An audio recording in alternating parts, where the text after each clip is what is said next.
એ બધાનું સાહસ કરીને હું અહીંયા મીડિયા સામે બોલી અને ઉપર જતા ડોસનો પોટલો અમારી ઉપર જોડે. એ લોકો તો એમના રાજકીય જે હોય શેકતા હોય, પણ જેનું ઘરનું માણસ નથી, જેના એના પોતાના ટેકેદારો સગા, એ બધાને અમારે જવાબ દેવો છે. અમારી ઉપર ફોન આવે છે, ક્યાં છે અમારા ઘરના માણસો, એમ એનું બધું જાણકારી લેવા માટે પણ એ માણસ ક્યાંક તો કાર્યવાહી કરતો હોય ને.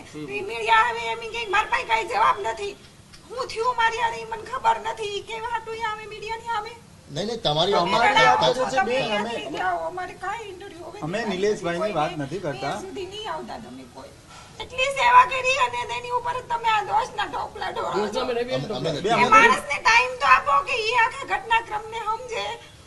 એના જે લોકો છે એ બધા જે ગાયબ થઈ ગયા છે, એમને જે ઓળું છે એ બધાને સમજવાની ટ્રાય તો કાઈ નથી. અમે કાલે ઇન્ટરવ્યુ આપ્યું નહીં, એ નો આપવું જોઈએ. તમે જાઓ અહીંયાથી.